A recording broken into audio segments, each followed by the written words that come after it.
Hello. स्वागत है आप सभी का गणित पंथी यूट्यूब चैनल में। तो यूपीएसआई की परीक्षा नज़दीक है। ऐसे में तैयारियां लगभग सबकी पूरी हो चुकी हैं। मेन जो समस्या मॉक में भी दिखाई दे रही होगी वो है कि क्वेश्चंस आ रहे हैं लेकिन रियल टाइम में अप्रोच नहीं हो पा रहे हैं। तो इसमें मैं कुछ एक 15 क्वेश्चन लेके आया हूँ प्रैक्टिस के तौर पे, और ये ऐसे क्वेश्चंस हैं जो पक्का एग्ज़ाम में दिखते ही दिखते हैं। इसी टाइप के सिमिलर क्वेश्चंस आते हैं, उनको कैसे कैसे हम कर सकते हैं ये हम डिस्कस करेंगे। मतलब आप हो सकता है आपको क्वेश्चन आ रहा हो लेकिन फिर भी आप पॉज कीजिए, लगाइए और फिर सॉल्यूशन देखिए मैं जिस हिसाब से इसको अप्रोच करूँगा। चलिए शुरू करते हैं। अब जैसे पहला क्वेश्चन है, कुछ पारियों में एक बल्लेबाज का औसत स्कोर 21.75 है। अगर अगली 3 पारियों में 28, 34, 37 रन बनाता है तो औसत 1.125 बढ़ जाता है। कुल पारियों की संख्या ज्ञात करो। अब आप एक चीज़ बताओ, ये आपको दिख रहा है 21.75। अच्छा, अगर इसको यही एवरेज कैरियर में मेंटेन करना है तो हर पारी में इतना बनाना होगा, लेकिन अगली 3 पारियों में ज़्यादा बना रहा है, तो जो इसको ज़्यादा रन मिलेंगे वो पूरी पारी में बढ़ जाएंगे। तो ऐसे में आप क्या करेंगे? अब देखिए, ये 21.75, आप इसको 22 समझिए। देखिए कैलकुलेशन कैसे आसान होती है। 22 समझेंगे तो ये 6 ज़्यादा, ये 12 ज़्यादा, ये 15 ज़्यादा, 15 12 27, 6 33 ज़्यादा हो गया। लेकिन आपने इसको 22 ले लिया था, यानी इसके पास अभी 0.25 तीनों केसेस में कम है, यानी कि 0.75 और इनके पास है। आप समझे? अरे आप 22 से जोड़े हैं लेकिन अभी आपको 21.75 से जोड़ना था, तो ये आपको समझना आसान हो जाएगा। अब टोटल इतना रन है और बढ़ा कितना दे रहा है? 1.125। जैसे बोलते हैं ना कि अगर दो टाफियाँ मिल रही हों, टोटल 20 टाफियाँ हों और दो टाफियाँ मिल रही हों, तो कितने बच्चे हैं? तो आप बताएंगे 10 बच्चे हैं। तो टोटल इतना रन ज़्यादा है और सबको इतना इतना मिल रहा है, तो कितने पारियाँ हैं? भाग दे देंगे आप। भाग देंगे तो 3 3 7 5 तो ऐसे ही है, मतलब आपको 2 स्थान, 1 स्थान और ये जाएगा और ये 3 स्थान जाएगा, तो 1 1 2 5, सॉरी हाँ, 11 तियाँ 33, 30 बार में कट जाएगा, 30 आंसर आ जाएगा। आगे क्वेश्चन देखिए। एक दुकानदार ने 230 किलो चावल 80 रुपये प्रति किलो की दर से खरीदा है। वह कुल मात्रा का 90% भाग 100 रुपये प्रति किलो की दर से बेचता है। चलिए ठीक है, पहला भाग देखिए, 80 से कितने में बेच रहा है? 100 में, मतलब 20 रुपये का लाभ ले रहा है 80 पे। 20 चौक 80, 25 चौक के 100, 25% का प्रॉफिट ले रहा है। तो आप इसको कह सकते हैं कि ये 125 में बेच रहा है पहला हिस्सा। शेष चावल को किस मूल्य पर बेचने पर उसे कुल लाभ 75% प्राप्त होगा? अच्छा, कुल लाभ आप देखेंगे 75%, मतलब कुल 175 पे बेच रहा है। आपसे पूछा दूसरा कितने में बेचेगा, ठीक, ये निकालना है आपको। एलिगेशन का सबसे बड़ी, मतलब एलिगेशन की सबसे बड़ी प्रॉपर्टी क्या होती है? एक वैल्यू जो है इस बीच वाले से छोटी होती है और दूसरी वैल्यू बीच वाले से बड़ी होती है, यह आप ध्यान रखिए। अब देखिए, अब आपको ये पता है कि 90% भाग को बेचा था 100 रुपये प्रति किलो पे, मतलब ये 9 और ये 1, 90 मतलब 9, 10 मतलब 1, ठीक। अब आप देखिए, इसमें से ये माइनस हो रहा है तो यहाँ पे कितना आ रहा है? 50, 175 माइनस 125। अच्छा, 1 की वैल्यू अगर 50 है तो कोई भी बता देगा, 9 की वैल्यू 450 हो जाएगी, ठीक है। अब चूँकि ये इससे कम था तो ये इससे ज़्यादा होगा, यानी कि ये जो है इसमें जुड़ रहा होगा, तो ये 5 7 5 12 2 80 लगा 1 4 1 5 1 6, यानी दूसरा वाला जो है ना ये 80 के 625 पे बेचा गया होगा। पहला वाला 80 के 125 पे बेचा गया था, दूसरा वाला 80 के 625 पे बेचा गया होगा। तो 20 चौक 80, 20 25 100, 5 125 बराबर आ गया 500। तो ये 500 रुपये प्रति किलो पर बेचा गया होगा, ठीक है। उम्मीद है समझ में आ रहा होगा, ठीक है। आगे बढ़ते हैं। अब ये सवाल देखिए, इस सवाल को मैं मेरी एक क्विकर सीरीज करके प्लेलिस्ट बनी होगी, उसमें आप जाके देखोगे तो आपको इसका बहुत शानदार अप्रोच मैंने बताया हुआ है वहाँ पे, जो कि मैक्सिमम लोग नहीं सोच सकते, सोचते ही नहीं हैं। बहुत आसान अप्रोच है। मैं क्या कह रहा हूँ, एक व्यापारिक क्रमशः 27%, 28% की 2 क्रमिक छूट पर। अच्छा, यहाँ से अगर 27% छूट दे दिया होगा तो 73 लिया होगा। अच्छा छोड़ो, यहाँ 73 पे कुछ वैल्यू रही होगी, यहाँ से फिर वो छूट दिया होगा कितना, 28%, तो कितना लिया होगा, 72। ठीक है, 72 लिया होगा। यानी कि जब 27 और 28% की 2 क्रमिक छूट दिया तो वस्तु बेचता है, वस्तु का अंकित मूल्य इतना है, तो विक्रय मूल्य ज्ञात कीजिए। अब जो विक्रय मूल्य आ रहा होगा वो 72 की ही वैल्यू आ रही होगी। 72 की वैल्यू है तो उसमें 8 भी मिलना चाहिए और 9 भी मिलना चाहिए। 8 से डिविजिबल संख्या, सब में लास्ट में 8 से कट रहा है, तो 8 से तो हम नहीं देख पाएंगे, 9 से देखते हैं। 4 2 6 5 11 8 19 8 27, ये कट रही है। बाकी देख लेते हैं। 4 4 8 1 9, 5 14, 14 8 22, 22 8 30, नहीं कटेगी। 3 1 4 4 8, 5 13, 13 8 21, 21 8 29, नहीं कटेगी। 2 1 3 4 7 5 12 8 20 8 28, नहीं कटेगी। अब देखिए, सिंपल आप इसका आंसर बता सकते थे। नहीं, अगर आप ऐसे कर पाते तब आपको ज़रूरत पड़ती काटने पीटने की। तब आप कैसे करते, अंकित मूल्य है 21,800, इस पे आप एक बार निकालते 27% की छूट तो 73/100, दूसरी बार 72/100। ठीक है, इतना आप करते, तब जाके आपकी वैल्यू आती 21800। सॉरी, मतलब तभी तो वैल्यू निकालनी है, तब जाके आपको वैल्यू निकालनी पड़ती। आप 2 जीरो से 2 जीरो काटते, उसके बाद से आप फिर गुणा करते, फिर जा कर के आपको ये आंसर मिलता। सोचिए, कठिन प्रक्रिया थी, आप बहुत आसानी से इसको कर सकते थे। मतलब कुछ कोई भी चीज़ जब 100 रही होगी अपने की और 27% छूट दिए होंगे, 73 लिए होंगे, फिर वो अपने आप में 100 वस्तु बनी होगी, फिर इस पर 28% छूट दिए होंगे तो 72 लिए होंगे। अब इसी 72 की वैल्यू उत्तर होना चाहिए। 72 में 8 और 9 आता है, 9 से आप काट के देख लो। आप, मैंने बहुत सारे प्रैक्टिस में देखा हुआ है, जब भी ऐसे क्वेश्चंस आते हैं, मतलब मोस्ट ऑफ द क्वेश्चंस में ये मैं लगता हुआ देख पा रहा हूँ। तो उम्मीद है आपके एग्ज़ाम में भी अगर आएगा तो ऐसा कुछ ना कुछ हो रहा होगा। तो एक बार आप इसको ज़रूर देखिएगा, बाकी तरीका भी आप मालूम रखिए। खुदा न खास्ता अगर प्रॉब्लम हो तो आप ये भी कर सकते हैं। ठीक है, अब एक दुकानदार ने 140 रुपये प्रति किलोग्राम के मूल्य पर 370 किलोग्राम चावल खरीदे।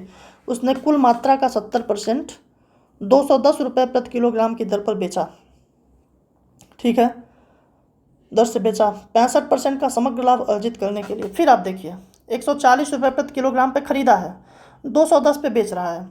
70 दूनी 140, 70 तियाँ 210, मतलब 140 का आधा होता है 70, यही लाभ ले रहा है, तो आधा मतलब 50%। तो पहले भाग पे 150% ले रहा है। ठीक है, 210 रुपये प्रति किलोग्राम की दर से बेचा, 65% का समग्र लाभ अर्जित करने के लिए, टोटल इसको चाहिए 165। ठीक है, फिर से आपको दूसरा भाग नहीं पता है। ठीक है, शेष मात्रा को प्रति किलोग्राम किस मूल्य पर बेचना चाहिए। तो 70% मात्रा, ये 7 और ये 3, 70% मात्रा को बेच दिया है 3। अब आप देखिए, यहाँ से 165 में से 150 निकलेगा तो यहाँ 15 आएगा। आपको पता है 3 की वैल्यू अगर 15 है तो 1 की वैल्यू 5 है, 1 की वैल्यू 5 है तो 7 की वैल्यू 35 है। ठीक है, अब चूंकि ये इससे कम था तो ये इससे ज़्यादा होगा। ठीक है, तो 165 में 35 जोड़ेंगे तो आ जाएगा 200। यानी कि अब जो दूसरा हिस्सा है ये 140 के 200% पे बेच रहा होगा। 140 के 200% मतलब दोगुना होता है, बराबर 180, 280 में बेच रहा होगा, 280 में बेच रहा होगा। ये आंसर हो जाएगा आपका, सिंपल। अरे 140 गुणे 200/100, तो 100 से 0 0 कट जाएगा, 140 तो नहीं 280, तो दूसरा वाला 200 रुपये, मतलब 280 रुपये में बेच रहा होगा। ठीक है, समझ में आना चाहिए, ना है तो आप कमेंट में पूछ सकते हैं। आगे बढ़ते हैं।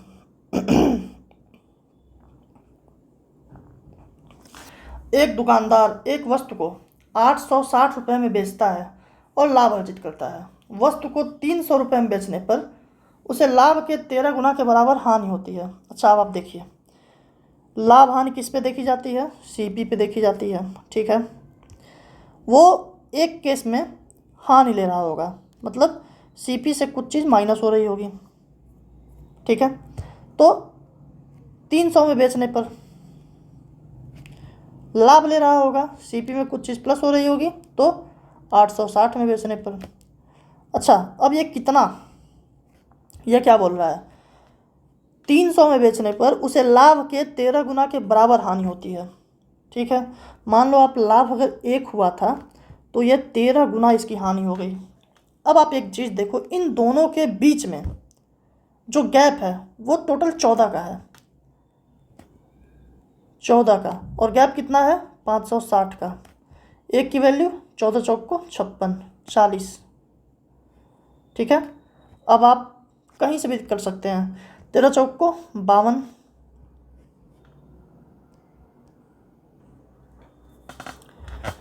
52 मतलब 520, यानी कि सीपी कितनी हो जाएगी? 300, 520 इसको और चाहिए होगा तो टोटल हो जाएगा 820 हो गई इसकी सीपी। अब बोल क्या रहा है? 30% लाभ कमाना चाहता है तो किस मूल्य पर बेचे? तो 820 गुणे 130 बट्टे 100, 00, 13 दूनी 26, 86 लगा दो, 13 बट्टे 104, 2 106, 1066 रुपये में बेचे। उम्मीद है आपको एकदम अच्छे तरीके से समझ में आया होगा। आगे अभी इस पे और भी क्वेश्चंस हैं, आपका और क्लियर हो जाएगा। चलिए देखते हैं। एक डाटा कार्ड को जब 16,740 में बेचा जाता है तो 24% का लाभ प्राप्त होता है। डाटा कार्ड का क्रय मूल्य ज्ञात कीजिए। ये क्वेश्चन बहुत ही शानदार है, बहुत खास है। इसमें कॉन्सेप्ट क्या है? वो है डिजिटल सम का। डिजिटल सम में एक छोटी सी चीज़ आपको बता देता हूँ। जैसे जब आप 24 गुणे 5 करते हो 120 आता है, तो आप ये देखो 4 2 6 और ये 5, तो 6 पच्चे 30 जब होता है तो 30 में डिजिटल सम 3 है और इसमें भी डिजिटल सम 3 है, मतलब RHS is equal to LHS, मतलब दोनों साइड बराबर होते हैं डिजिटल सम। आप और भी देख लो, 121 गुणे 11 अगर आप करोगे और ये 1331 आएगा, तो भी आप देखो 2 2 4 गुणे 2 बराबर 8, 3 3 6 2 8। ठीक है, ये डिजिटल सम का कॉन्सेप्ट होता है। मतलब अगर आप इसको सम में भी लगाते हो, जैसे कि आप मान लो 25 + 26 इज इक्वल टू 51, 5 2 7, 6 2 8, 8 7 15, मतलब 5 2 7 + 6 2 8, 8 7 15, 15 मतलब 6, यहाँ भी देखो 6, फिर से दोनों साइड बराबर होगा। डिजिटल सम है। अच्छा, अब इसका उपयोग देखो मैं कैसे करता हूँ। इस क्वेश्चन में क्या बोल रहा है? 24% का लाभ प्राप्त होता है इतने में बेचने पर। अच्छा, कोई सामान रहा होगा मान लो, ठीक है, इस पे 24% का लाभ, मतलब इसको 124 में बेचा गया होगा। इसका 124% जो होगा वही आ रहा होगा 16,740। ठीक है, हाँ। अब आप एक चीज़ देखो, इसका आप डिजिटल सम अगर करो, 6 1 7 7 14 4 18, 18 मतलब ये 9 से डिविजिबल हो गया। 9 से डिविजिबल कोई चीज़ तभी होगी जब उसमें 9 का गुणांक आए ही आए। यहाँ आप देख लो 4 2 6 1 7 है, मतलब 9 का गुणांक पहुँचने के लिए ऐसी कोई संख्या चाहिए यहाँ पे जिससे 9 आए। 5 3 8 1 9, इकलौता ऑप्शन आपको ऐसा मिलेगा। ये प्रीवियस ईयर का ही ऑप्शन है, प्रीवियस ईयर का ही क्वेश्चन है। ये आप तरीके से भी लगा सकते थे। तरीका क्या था? 24% का लाभ, मतलब इतने में बेचने पर 24% का लाभ प्राप्त होता है। मतलब आप क्या कहते हैं, 124 की वैल्यू दी हुई है, 16,740, फिर 100 की वैल्यू आप निकालते, तो फिर आप वही करते 16,740, मतलब 100 भी उधर गुणा हो जाएगा बट्टे 124, फिर आप इसको काटते कैसे? 4 3 12, 4 1 9 4, 4 चौक 16, 4 1 9 4, 3 4 8 32, 4 5 20, 00। अब 31 से काटते, 31 सेकंड में 31, 10, 31 यहाँ 93, कितना बचेगा? 8 7 15, 155, 31 25 100। देखिए इतना काम करना था और आपने कितना किया, ये था डिजिटल सम। ठीक है, चलिए आगे चलते हैं। 17% की छूट के बाद एक टेबल का विक्रय मूल्य 20,750 है। यदि क्रय मूल्य अंकित मूल्य का 70% है तो क्रय मूल्य कितना है? अच्छा, क्रय मूल्य अंकित मूल्य का 70% है, CP MP का 70% है, मतलब अगर MP 100 होगी तो CP 70 होगी। ठीक है, तो CP जो भी आंसर होगा वो 70 की वैल्यू होगी, यानी 7 से डिविजिबल होगी। 7 से डिविजिबिलिटी आप चेक कर लो, 7 दूनी 14, 3 ये नहीं है, 7 दूनी 14, 3, 7 5 35 ये है, 7 दूनी 14, 3 नहीं है, 7 दूनी 14, 3 नहीं है। आपका आंसर बन जाएगा सीधा।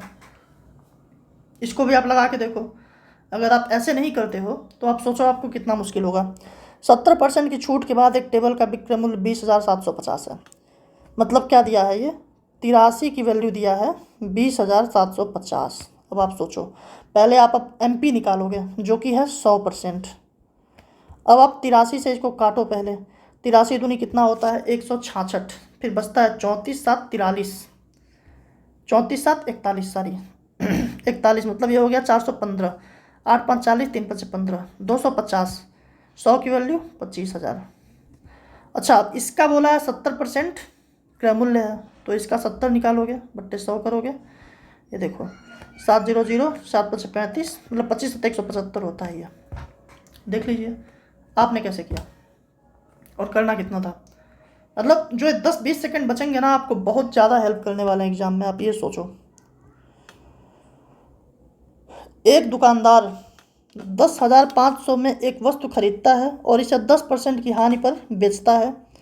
उस धन से वह दूसरी वस्तु खरीदता है। अच्छा, आप देखो यहाँ सक्सेसिव सिंपल लग जाता है, जैसे 10% हानि पर बेचता है तो -10, दूसरी वस्तु खरीदेगा, अरे भाई अब जो बेचा है 10% हानि पे, तो जो पैसा आया है वो पैसा रहे इसके पास या वस्तु रहे, वही पैसा दे के कोई वस्तु ले रहा है, वो पैसा रहता है या वस्तु रहती, बात तो बराबर है ना। फिर उसे 10% लाभ पर बेचता है तो इसे 10 प्लस में बेच देगा, -10 गुणे 10, मतलब आप मन में कैलकुलेट कर लेते हैं, मैं बस समझाने के लिए बता रहा हूँ। क्या होता है, ये दोनों खत्म ही हो जाता है, मतलब -1%, 1% का नुकसान इसको होता है। ठीक है, तो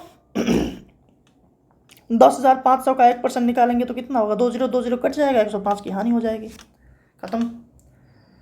इसको बस यही बताना था कि अगर सेम लाइन पे बिजनेस हो रहा है, मतलब कुछ खरीद रहा है सेम पूंजी से, जो मिल रहा है लाभ हानि, मतलब लाभ हानि के बाद जो चीज़ मिल रही है, फिर उससे ही कुछ खरीद रहा है, फिर उस पर ही लाभ हानि ले रहा है, तो ये सक्सेसिव का मैटर हो जाएगा। ठीक है, हाँ अब ये देखिए, 16,264 में घड़ी बेचकर किसी व्यक्ति को 24% की हानि होती है। घड़ी का क्रय मूल्य ज्ञात कीजिए। ये सीधा लग जाएगा, 24% की हानि होती है, मतलब 76 की वैल्यू है 16,264 रुपये। आपको बताना क्या है, क्रय मूल्य, क्रय मूल्य होता है 100। ठीक है, 100 बताना है, तो आप इसको देखो 19 चौक 76, 19 बट्टे 152, 10, 19 पचे 95, 6 5 11, 19 छक्का 114, 4 की वैल्यू है 856। आपको निकालनी है 100 की वैल्यू, तो 25 का गुणा इधर कर दीजिए, 25 का गुणा इधर करिए, 25 छक्का 150, 79 लगा 15, 25 पचे 125 और 15 140, 79 लगा 14, 25 बट्टे 200, 214, ये आ गया आपका आंसर। ये सिंपल क्वेश्चन था। हाँ अब ये देखिए, एक दुकानदार एक वस्तु को 1120 रुपये में बेचता है और कुछ लाभ अर्जित करता है। फिर से वही वाली बात, कुछ CP रही होगी। ठीक है, ये 1120 में बेच रहा होगा पहले, तो कुछ लाभ अर्जित कर रहा है। 400 में बेचने पर होने वाली हानि, मतलब 400 रुपये में बेच रहा है तो हानि हो रही है। ठीक है, होने वाली हानि लाभ के 17 गुना के बराबर है। अगर ये लाभ कहीं 1 हो रहा होगा तो ये 17 हो रही होगी।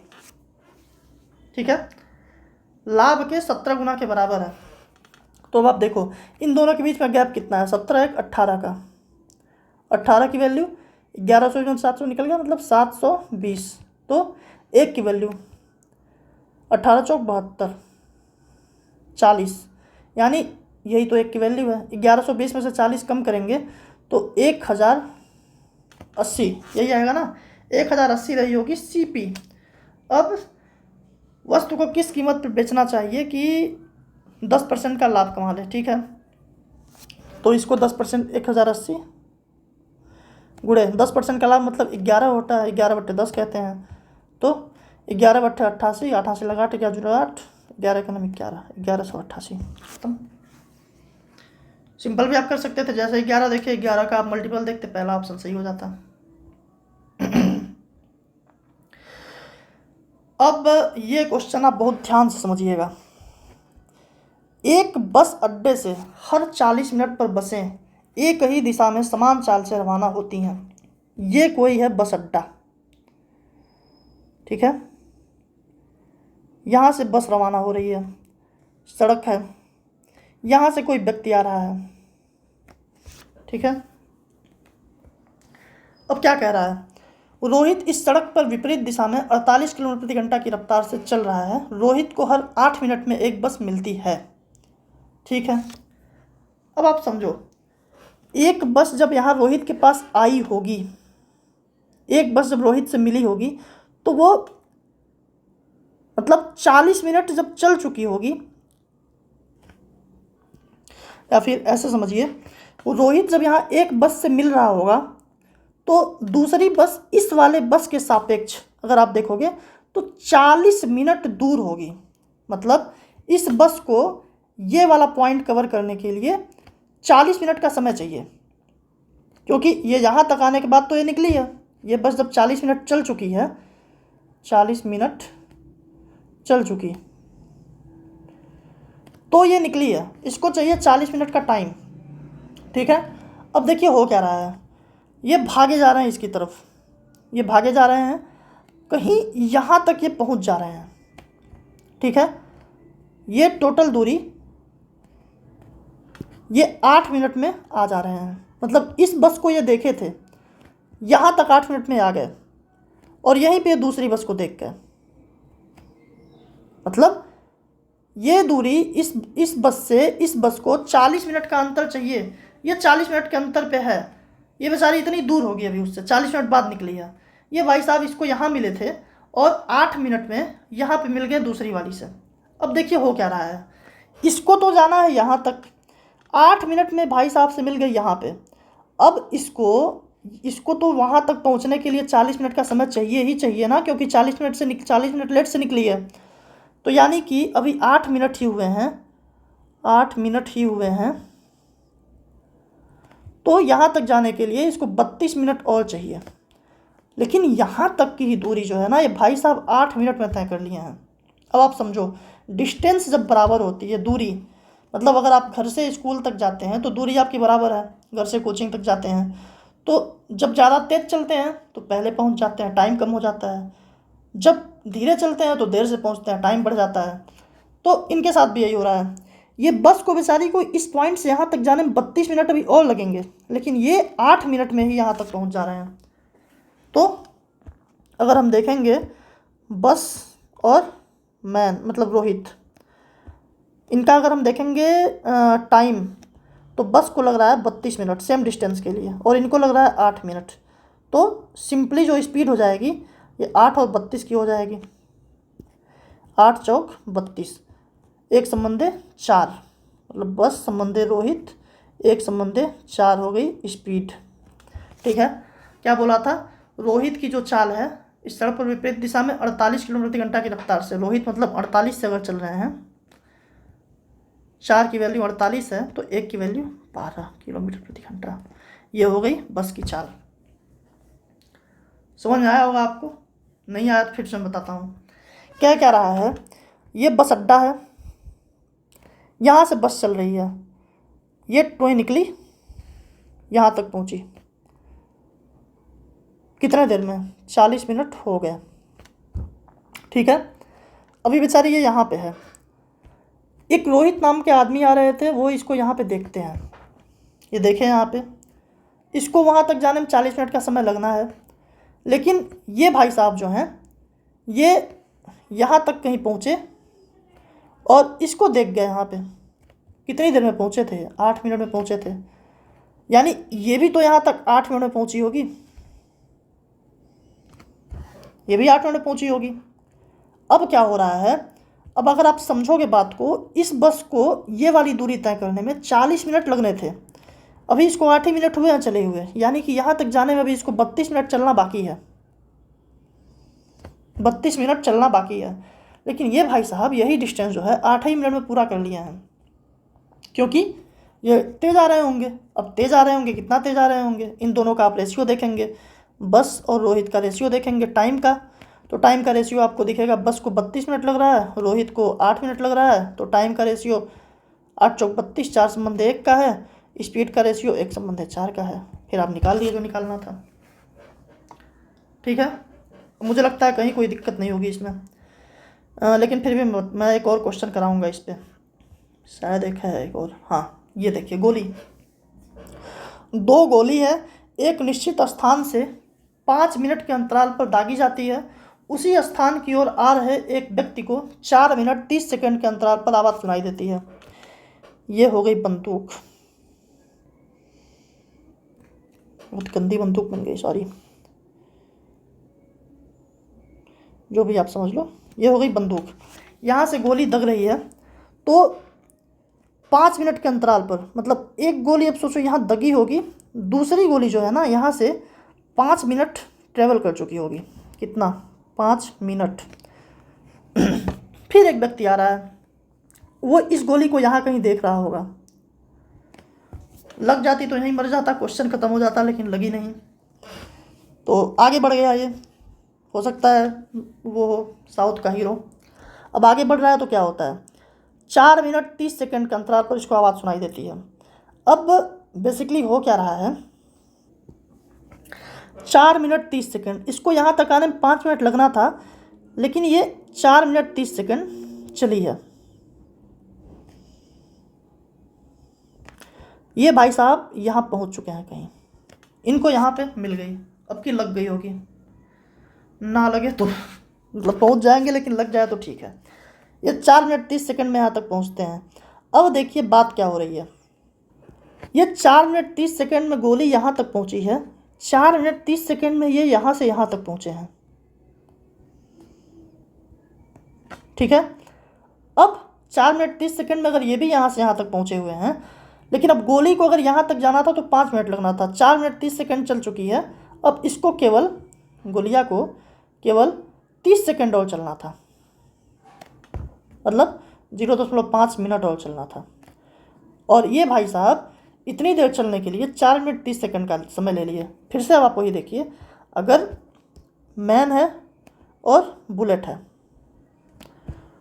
ठीक है, टाइम देखिए, मैन को इतनी दूरी चलने में 4 मिनट 30 सेकंड मतलब 4.5 समय लग गया, और मतलब मिनट लग गया, और गोली को इतना चलने में 0.5 का लगा। ठीक है, यानी कि अगर आप रेशियो देखेंगे तो 5 9 45, 9 संबंध 1 का, स्पीड का देखेंगे तो 1 संबंध 9। अब क्या दिया हुआ है, गोली की चाल 330 मीटर प्रति सेकेंड हो, मतलब बुलेट ये 330, ये जो है 330 मीटर प्रति सेकेंड हो। ठीक है, तो 1 की वैल्यू, मतलब 9 की वैल्यू 330, तो 1 की वैल्यू 330/9 मीटर प्रति सेकेंड। इसको अगर हम बदलेंगे 330/9 गुणे 18/5, तो 9 दूनी 18, 5 36, 5 36, 66 दूनी 132 किलोमीटर प्रति घंटा है इनकी रफ्तार जो व्यक्ति हैं। ठीक है, मतलब फिर आप देखो वही बात है, बंदूक से गोली निकली, एक गोली यहाँ तक ट्रेवल की होगी तब दूसरी निकली है, मतलब 5 मिनट ये चल चुकी है, इसको वहाँ तक पहुँचने में 5 मिनट का समय लगेगा। ये भाई साहब इसको यहाँ देखते हैं और आगे बढ़ते हैं, ये गोली इनसे 4 मिनट 30 सेकंड में मिल जाती है, लेकिन वहाँ तक जाने के लिए गोली को 30 सेकंड चलना था, लेकिन 4 मिनट 30 सेकंड में इनसे मिली है, तो ये भी 4 मिनट 30 सेकंड चले थे। अब ये सेम डिस्टेंस जो है, ये 4 मिनट 30 सेकंड में चले हैं, गोली 30 सेकंड में चली है, तो फिर से वही बात हो गई, रेशियो आप करके निकाल सकते हैं। अब आप यहाँ पे कॉन्सेप्ट शायद समझ गए होंगे पूरी तरह से, ना समझे हो तो कमेंट कीजिएगा, फिर कोशिश करूँगा शॉर्ट्स में डालूँगा, लेकिन उम्मीद है बहुत अच्छे से समझ में आया होगा। एक बार फिर से देखिएगा, पक्का आ जाएगा। चलिए आगे देखते हैं ये। अच्छा, आपको मैंने एपी पढ़ा रखा है, एपी जीपी। आप एपी की क्लास देखना, वहाँ मैंने गैप का कॉन्सेप्ट बताया है। गैप मतलब अगर यहाँ पे 4, 7, 10, 13 होते हैं तो इन तीन सबके बीच में 3 गैप बनता है। 3 गैप, 3 गैप, एक गैप जो, अच्छा 3 गैप में 4 नंबर होते हैं, ये पक्का बताया। मतलब 4 नंबर के बीच में 3 गैप, 5 के बीच में 4 गैप, ये गैप होता है। यहाँ एक गैप 3 के बराबर होता है, 3 के बराबर होता है, 3 के बराबर होता है। आप एक चीज़ देखो, टोटल कितना था, 13 में से 4 गया 9, मतलब टोटल गैप जो था, टोटल अंतर था 9, और 3 मतलब एक गैप जो है वो 3 के बराबर था। ये एक छोटा सा कॉन्सेप्ट मैंने बता रखा है, बहुत अच्छे से समझा रखा है वहाँ पे। अब इस सवाल में देखिए वही होगा, क्या करना है इसमें देखिए, उन सभी 3 अंकीय संख्याओं का योगफल ज्ञात कीजिए जिन्हें 10 से विभाजित करने पर शेषफल 4 बचता है। अच्छा, 10 से विभाजित करने पर शेषफल जब भी 4 बचता है, मतलब क्या होता है, 14 होती है, 24 होती है, मतलब जीरो वाले, मतलब इकाई में 0 उसमें 4 जोड़ दो, ठीक है। अब कह रहा है 3 अंकीय संख्या, तो 3 अंकीय संख्या शुरू होती है 100 से, 100 में भाग देंगे 10 से कट जाएगा, 4 शेषफल बचाना है तो हम 104 में देंगे भाग, 104, ठीक है। फिर 114, ठीक है, फिर 124, ठीक है। मैक्सिमम कितना जाएगा, मैक्सिमम ये जाएगा आपका 3 अंकीय संख्या मैक्सिमम होगी 994 तक, उसके बाद तो 1000 आ जाएगा 4 अंक। अब आप समझो, आपको चाहिए क्या, यहाँ पे n की वैल्यू चाहिए आपको। ये तो पता चल गया कि AP बन गई है, AP तो बन गई। आपको चाहिए, आपको DB पता चल गया है, DB आपको पता है कि 10, D 10 है, डी की हालांकि ज़रूरत ही नहीं पड़ेगी आपको, अगर लास्ट टर्म पता है, फर्स्ट टर्म पता है, ए पता चल गया 104, एल पता चल गया 994। अब आपका मेन कॉन्सेप्ट है केवल नंबर ऑफ टर्म्स निकालना। कैसे निकालेंगे आप अंतर देखो, 994 में से 104 को घटाओ, आता है कितना, 880, ठीक है। अब एक गैप है 4 के बराबर, एक गैप है 10 के बराबर, 10, यानी टोटल गैप कितने होंगे, 88।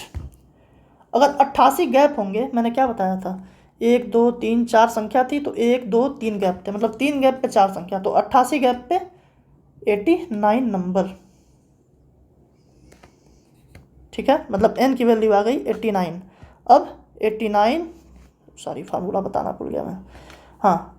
अब जो है आप जब निकालेंगे सम यन n/2 a + l, n कितना है 89/2 इंटू a + l कितना है 104, 994, 4 4 8 9 9 1 10, ठीक है। 2 से काट दीजिए इसको, सॉरी कैलकुलेशन में मिस्टेक हो गई, ये आप मत करिएगा मिस्टेक। क्या मिस्टेक हो गई, 994 में से 104 घटाएंगे तो कितना आएगा, 890 आएगा ना। एक गैप मतलब 890 टोटल गैप है, एक गैप है 10 के बराबर, तो टोटल गैप 89 हो जाएंगे। 89 गैप का मतलब क्या होता है, n होता है वो 90 हो जाएगा, ठीक है। अरे 89 गैप होंगे, दोनों वो होंगी संख्याएं, तो n 90 आ गया। अब निकालेंगे Sn = n/2 a + l, कितना हो जाएगा 90/2 मतलब 45 हो गया, गुणे a + l, जोड़ लो, 4 4 8 9 और 9 1 10, 1098। अब लगाने के लिए आप बहुत सारा कॉन्सेप्ट लगा सकते हैं, लेकिन मैं कहता हूँ आप डायरेक्ट जोड़ लो।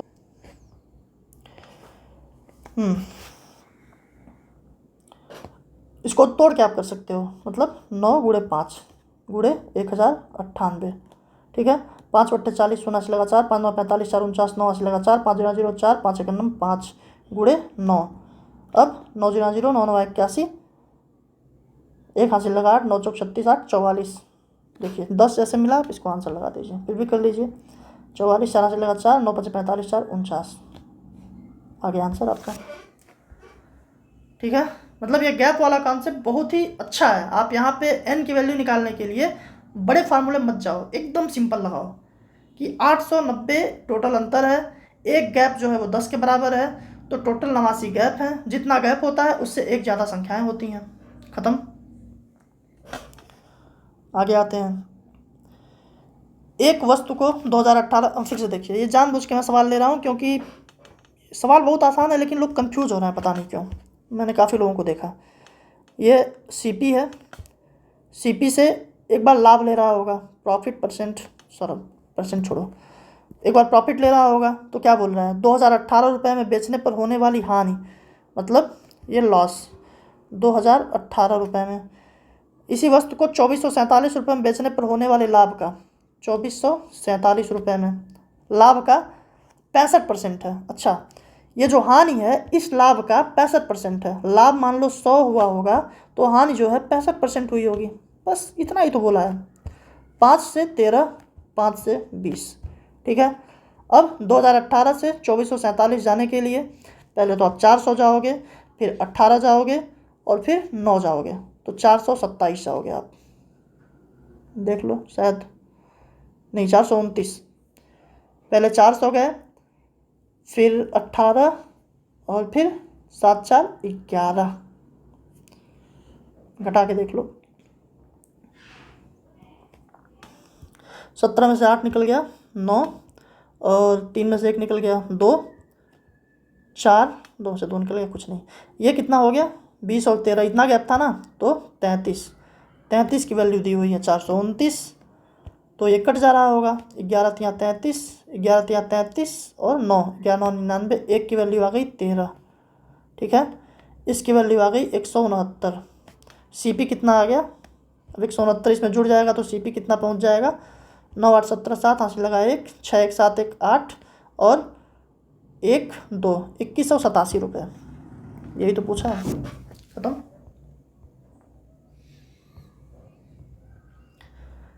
एक कुर्सी को 20% की छूट पर बेचने से 20% का लाभ होता है। यदि कुर्सी को 30% की छूट पर बेचा जाए तो लाभ प्रतिशत ज्ञात कीजिए। छोड़ दीजिए, आप कुछ मत कीजिए, ये अलग एंटिटी है, ये अलग है, ये अलग है। 20% की छूट पर बेचने पर, 20% की छूट क्या होती है भाई, अगर कोई चीज़ 10 हो, 20% की छूट दे दी है तो 8 पे बेची जा रही है, 8 पे बेची गई तो 20% का लाभ हुआ, 20% का लाभ 120 होता है। अब कह रहा है 30% की छूट पर बेची जाए तो 7 पे बेच दी जाएगी। 7 गुणे, क्या 7 गुणे लिख रहे हैं, छोड़िए, सीधा करो। 8 15 बट्टे 120, 1 की वैल्यू 15, 7 की वैल्यू 105, 5% प्रॉफिट। लास्ट वाला हो ही गया है। अब मैं उम्मीद करता हूँ आप पूरी क्लास देखेंगे। अगर कोई क्वेश्चन नहीं समझ में आता है उसको दोबारा देखेंगे, समझेंगे, और अगर पसंद आए तो बाकी लोगों के पास शेयर कीजिए। टेलीग्राम चैनल का लिंक है, उसको ज्वाइन कीजिए। चैनल नहीं, ग्रुप है, वहाँ आप क्वेश्चंस भेज सकते हैं। मेरे पास समय कम होता है, इसलिए अगर मुझे क्वेश्चंस मिलते हैं तो मैं समझ पाता हूँ कि दिक्कत कहाँ आ रही है और कुछ हेल्प कर पाता हूँ। फिर भी आपको तरीके कैसे लगे, आपको क्वेश्चंस कैसे लगे, फ़ायदा हुआ कि नहीं हुआ, ये सब आप बता सकते हैं। अगर फ़ायदा होता है तो इसे शेयर कर सकते हैं जो आसपास, मतलब यूपीएसआई या फिर किसी भी मैथ की परीक्षा के एस्पिरेंट हैं, उन सब के पास। कोई ज़रूरत नहीं है कौन कहाँ से कैसे पढ़ रहा है, अगर कुछ इसमें बेहतर मिल गया तो आप देख लीजिए, अदरवाइज़ कोई दिक्कत नहीं है। पढ़ते रहिए, मेहनत करते रहिए। Thank you.